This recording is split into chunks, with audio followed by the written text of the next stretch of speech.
Hello, welcome to Shad Life. It is 33 degrees right now. It is 9 a.m.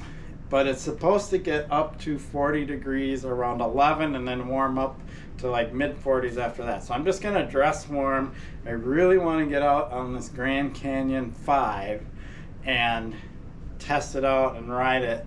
I'm gonna go to the XL Energy mountain bike park and get a pretty good initial thorough review of that bike there, and then I'm gonna go bring my Jaffe also and give that a ride at XL Energy Bike Park. So I'm gonna do two videos in one. Yeah, I'll do a different intro for that video. Okay, here you go, it's official. I'm getting on this Grand Canyon 5 for its first mountain bike ride here at XL Energy Mountain Bike Park. So, official review of this bike right here. Hopefully the wind isn't too bad. I hate it when the wind blows and it overtakes me talking so you can't hear what I'm saying. All right.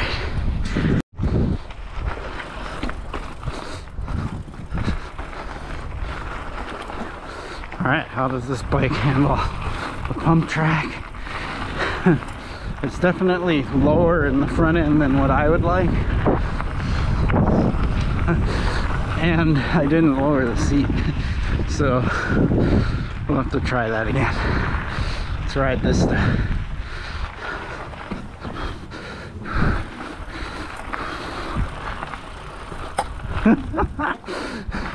Reaching down to lower the seat so I can ride this technical stuff is definitely not ideal.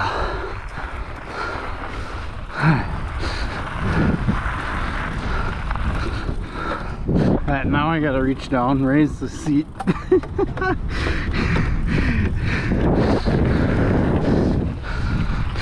Funny.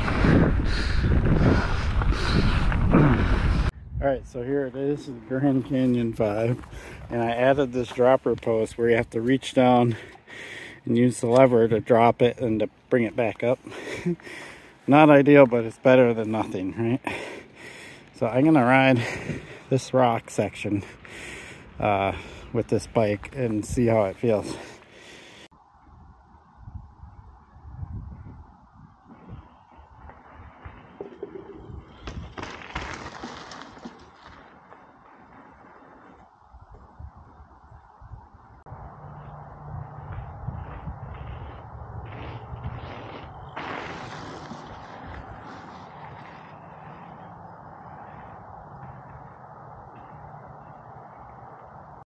Okay, reaching down and raising the seat while I'm riding. Definitely not ideal. Alright. And then I'm less reluctant to lower the seat for areas where I would normally lower a regular dropper that has a remote. So I'm leaving the seat up through all of this. See how it rides this chunky stuff.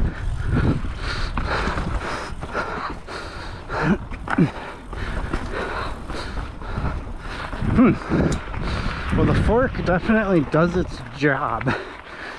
So I'd give it that. It doesn't feel nearly as plush and smooth as my air forks on my other bike, but it works, which is key. See, now it's another area I would lower the seat, but I'm just gonna leave it up.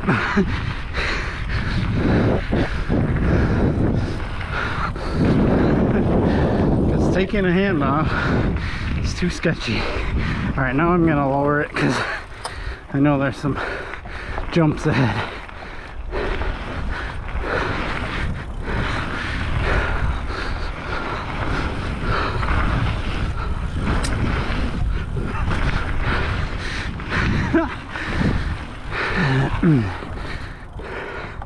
Riding a skinny again.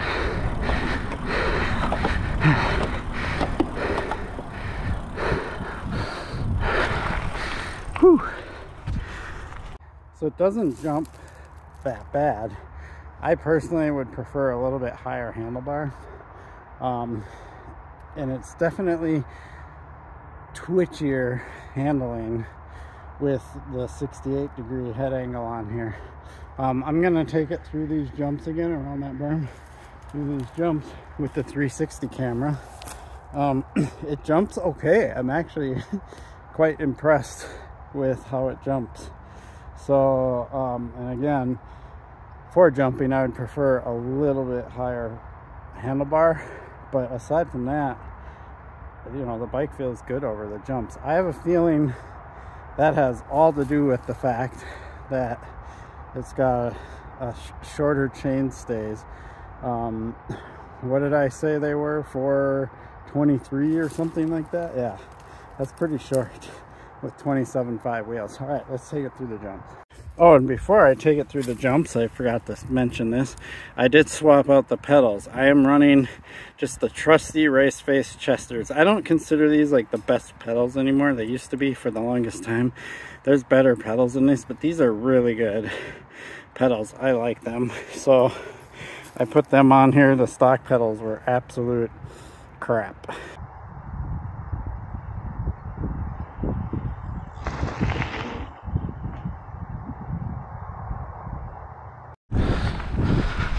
So that is why I added this simple dropper post, just so I could take it down and do jumps and technical stuff. But I'll talk about the dropper post later after the ride.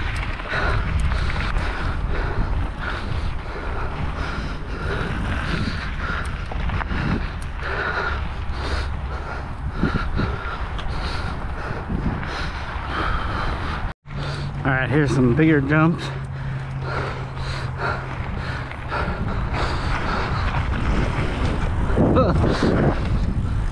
There we go.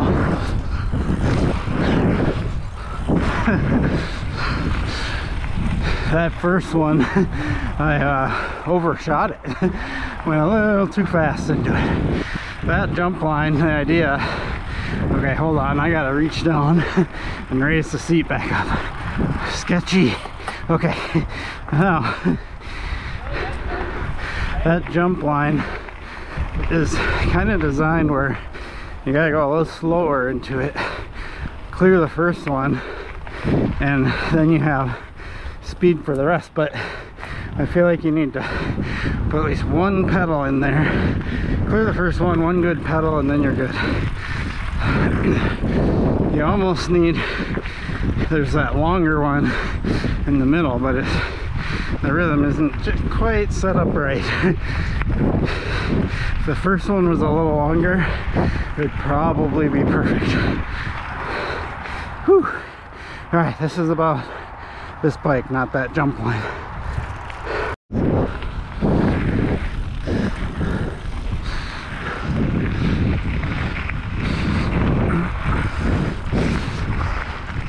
Kind of a shame that Canyon makes a frame that's this cool looking, this well built, but lacks two key things that I would want, and that is dropper compatibility. It doesn't have to come with a dropper post, it just has to be dropper compatible, internally routed,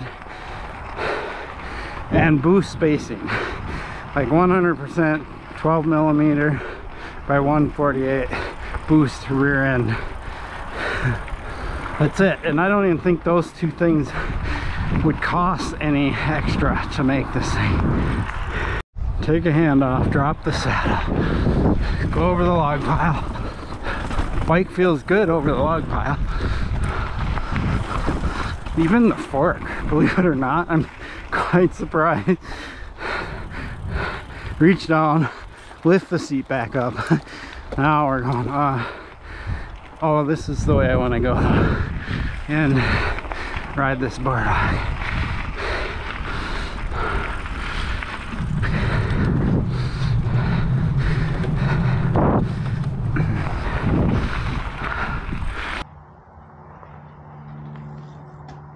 Oh, there it is.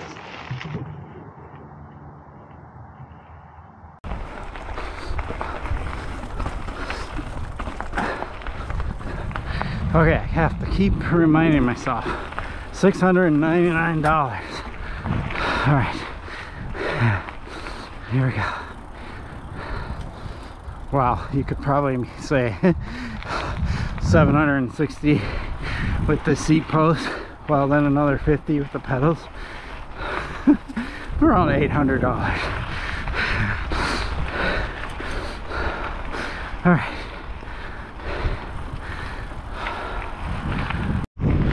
Okay, I'm gonna say this right now. The Maxxis DHR and DHF tires have had their time. I've ridden multiple other tires now, and they are equal or better. And these tires right here are shockingly grippy. And they're, what were they, 2.25, something like that. I'll put it on the screen. Cool. I like this thing. Whew.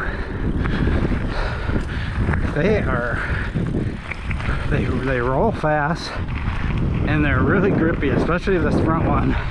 Like, I've railed some turns and it just sticks. That is a great tire combo for this bike. Okay, this is where we're at, and I just rode this whole section, and now I'm gonna actually take this bike out on what it's actually designed for, the XC loop all the way around. So yeah, let's go hit that XC loop. All right, let's hit this XC loop, and I'm just gonna take this time to talk a little bit about this bike so far.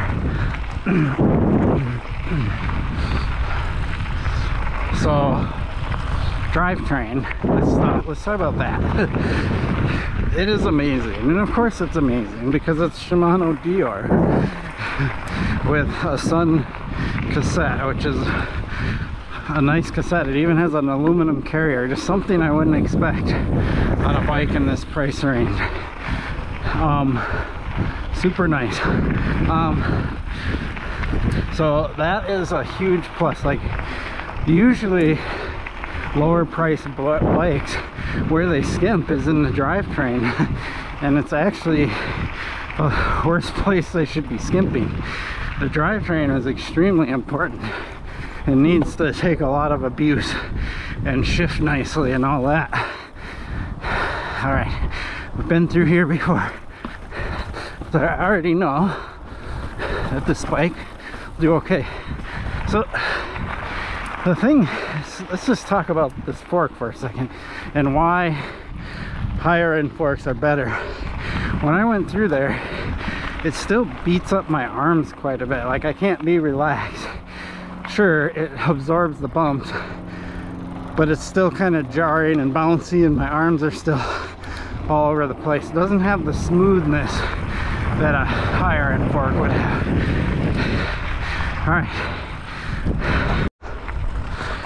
So if this is the direction that cross country, or what we say XC all the time, bikes are going, if this is the geometry of XC bikes, it is way more livable than the older school mountain bikes or XC geometry, where you got a short top tube and a long stem and a super low front end, and your seat's jacked way up.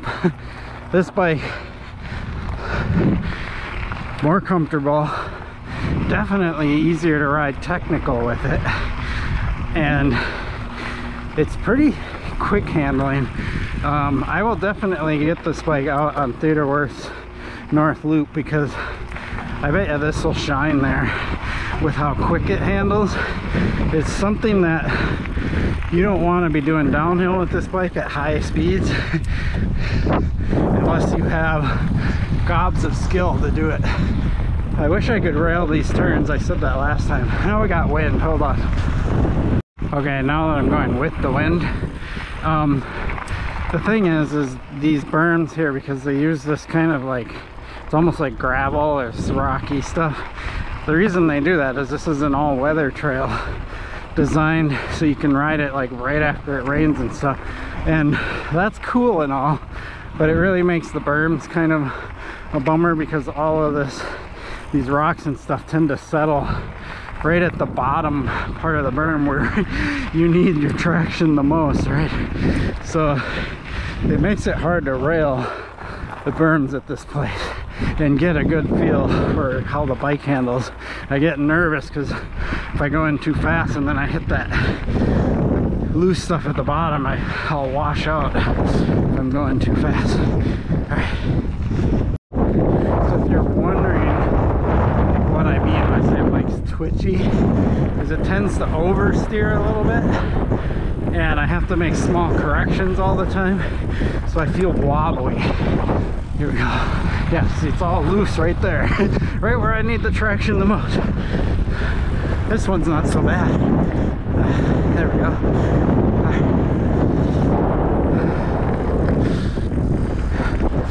So that's what I mean by twitchy, is like in turns or whatever, I feel like I have to like make all these corrections because I tend to oversteer or whatever, and then I have to correct back or whatever.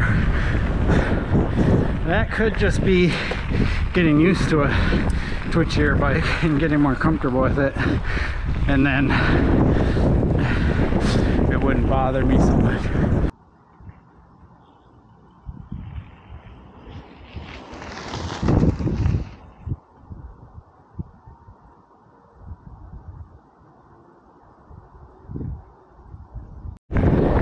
This bike feels pretty fast, like a cross-country bike, but I can feel its weight. I can only imagine how fun and fast this would be if it was like 6 or 7 pounds lighter. It's a heavy bike, especially for an XC bike. It's like trail bike weight, or maybe even a little heavier.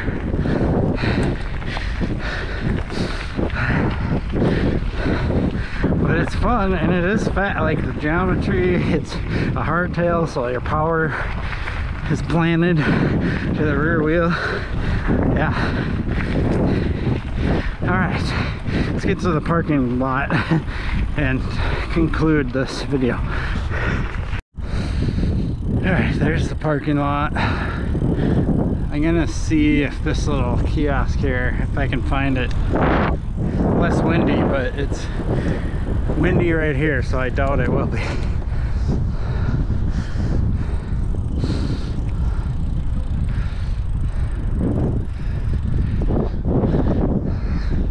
Too windy. I'm gonna go over by the building and see if I can get out of the wind so I can talk a little bit. Alright, let's do a quick look at this bike. There's the fork, disc brakes, crank set. It's got the 2 pinch bolts, nice welds. Here's that Exa form dropper post that I got. Dior shifter.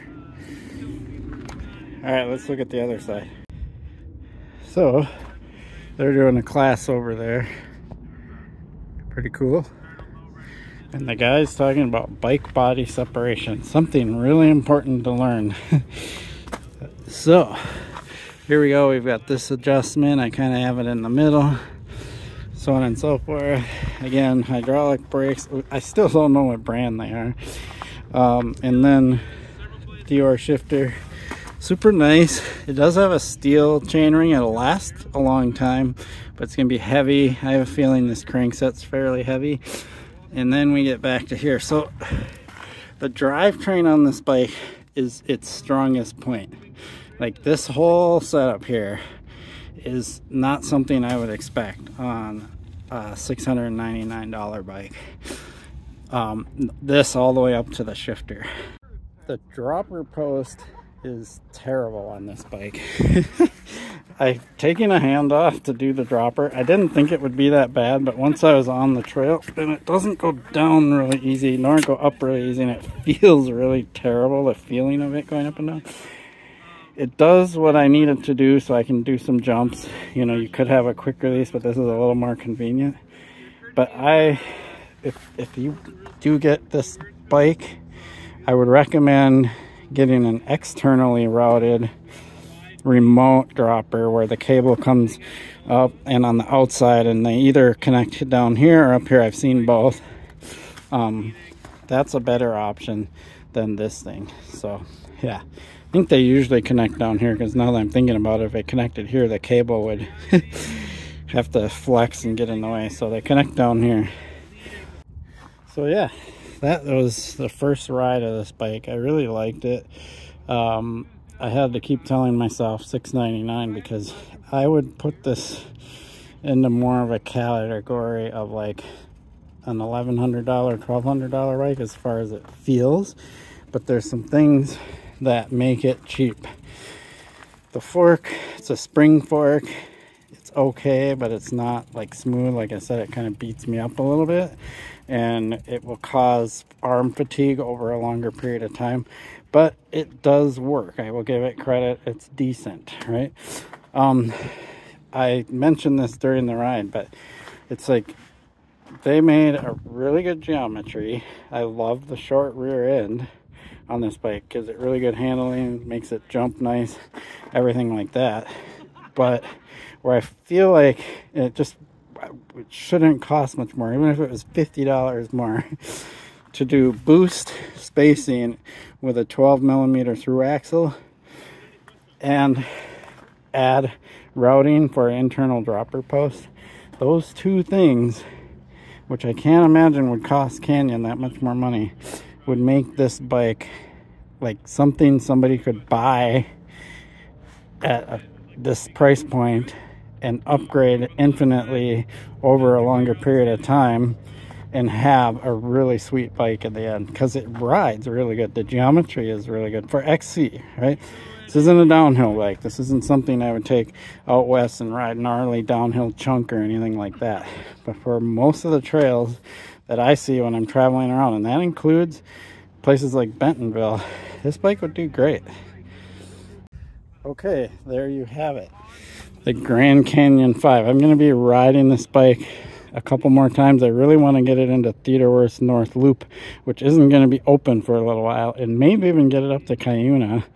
And then after that, I will be doing not a giveaway, but like an extreme discount, and sell this bike through my channel. I kept the box, I kept all the stuff that came with it, even the crappy pedals, because you're not getting these Chesters, but you will get this funky seat post. And what I'm going to do is ask some questions that are, you know, most people should be able to find the answer to them. Usually I do 3 questions, and then those that answer the questions get entered in a drawing, and if you win that random drawing, you can get this bike. Right now I'm thinking I'll sell it for around $300, so you can get a bike that's $700 with an upgraded funky dropper post for 300 bucks. Let's just say that now. That's what I'll sell it for. Unless I do some damage to it or wreck something, then I'll have to go cheaper. But so far the bike is pretty much brand new. I mean, this was its only ride, and this bike isn't going to get ridden heavily, so it'll be like a lightly used condition bike.